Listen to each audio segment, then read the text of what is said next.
You're listening to the Business Communicators. I think another big story, Thomas, that took place this week was Fox News and Dominion. And I know that was something that you were following pretty closely. And you had actually flagged it to us in the group thread, kind of saying, hey, the trial is taking place this week. I'm going to be following this very, very closely. So can you kind of give us an overview? I imagine most of our listeners are familiar with it, but just give us that high level overview of, in case you missed it, here's where we are right now. So it stems off of libel and slander, basically, which are extremely difficult civil charges, where fines are about all that you get from it. There's no jail time or anything like that unless they violate judge orders. But during the 2020 election, Fox News was running the story about Dominion and its accuracy of counting the ballots and everything like that. And of course, when a national news, especially a political person, comes out saying, hey, those systems don't work, they're broken, you're going to lose market share, you're going to lose sales, you're going to lose profits.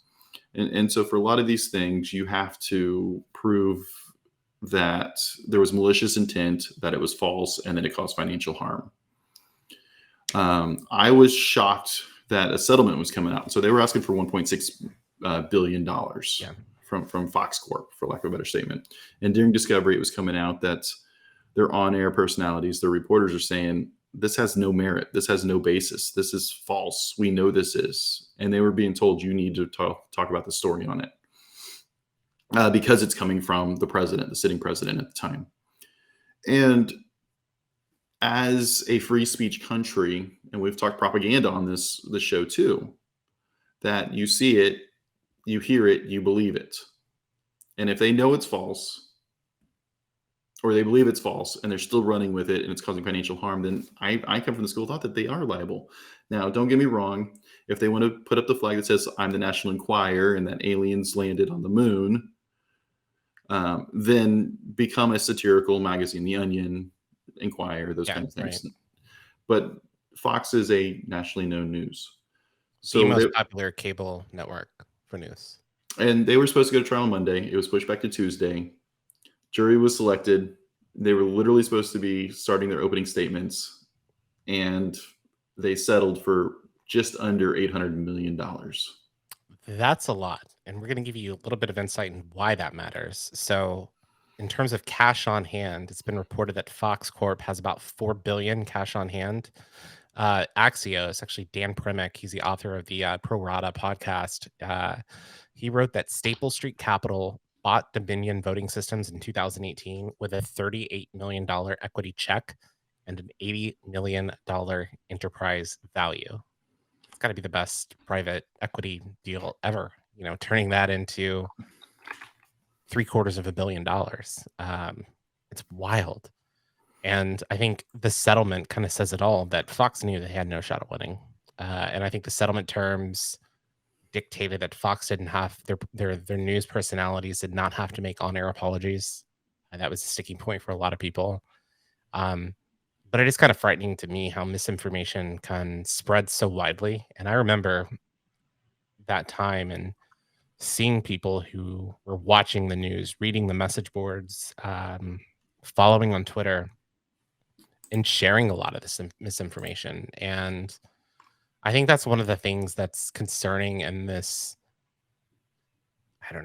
social media age, is so many people just read headlines. They don't actually read the full story to get the understanding, or they only read their favorite publication and not anything else. And I think that's a little bit dangerous. I've got a good friend, Andrew, and I remember in 2017, 2018, he would text me, because I like politics, right? Like politics, political science, international relations major. And he would ask me questions like, hey, is this true? What do you know about this? And I would say, well, somewhat. And then I told him, like, all right, what you should do is read as much as you can.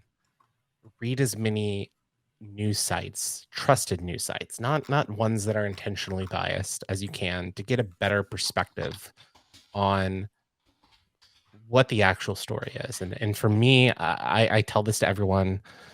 I'd recommend subscriptions to, like the New York Times, the Wall Street Journal, Financial Times, The Economist, your local paper. For us, that's the Houston Chronicle. I think it's important to be well read, to have a diverse set of journalists that you follow. And then from there, you kind of understand, all right, maybe this stuff that I'm hearing on Fox that's masqueraded as news, which it's not. It's columnists, it's entertainers that are posing as reporters sharing this misinformation. And I think it was a costly lesson for Fox. Well, and it's still going on. So Dominion is also going after some of the lawyers and other things like that next. Smartmatic was next up on the lawsuit, following very similar terms as the Dominion, but um, it's a bigger lawsuit at the end of the day. And I think reality comes into is that if Fox would have lost the lawsuit, not settled out, the other lawsuit would have had a greater chance from there. But you hit the nail on the head, is use some logic, use some thoughts. A lot of times, dirty little secret, that a lot of headlines aren't written by the people who are writing the articles. And most people don't know that. Exactly. It was AI before AI became AI writing it. Right. How many spaces, what can you convey, and things like that. I think the real challenge comes into play, and I learned this in grad school, was when you're doing a peer review paper, that a lot of people are quoting the peer reviewed and not the actual paper. And so how many times does a telephone game have to go through that all of a sudden what was intended in the original study is not what is being reported on anymore? Yeah. And to me, back to the news thing, now with a lot of local newspapers dying, independent journalism dying, seeing a lot of consolidation with these news outlets, and some of them, are telling the news as it is. Others do have a slant. They do have an agenda. They do have bias. Sinclair, they have hundreds of news stations throughout the country that they control. And some of you might have seen this clip on HBO a few years ago from John Oliver, but I'm going to go ahead and play it here. So be sure to watch or listen right now.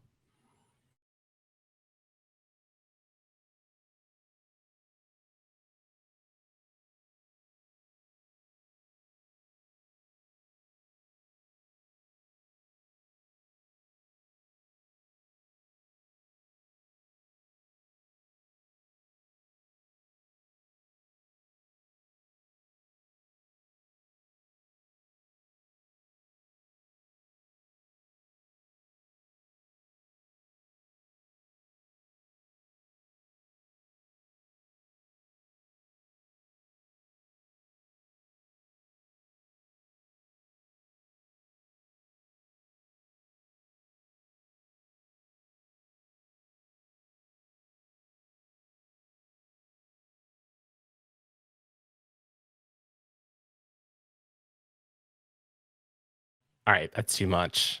I was going to say that's a lot, but you get the idea.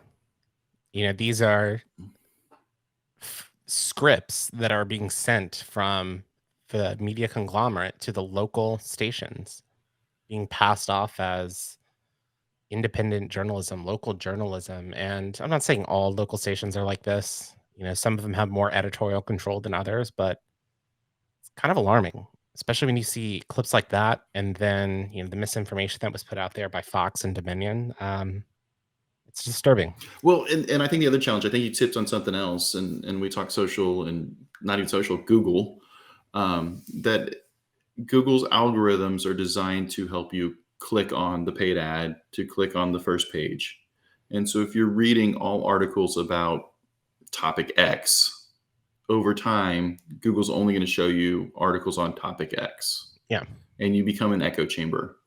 We've talked about this before, that your Google search and my Google search for the exact same topic can yield two different results. Let's try that right now. Okay, I'm game. What's a random topic? Something. Be a random topic generator. Let's do that. I'm going to do a random topic generator. Okay. I was going to say something a little relevant just to see which news articles come up top. I've got my Google. I'm going to go through Chrome just so everybody knows. All right. I'm going to,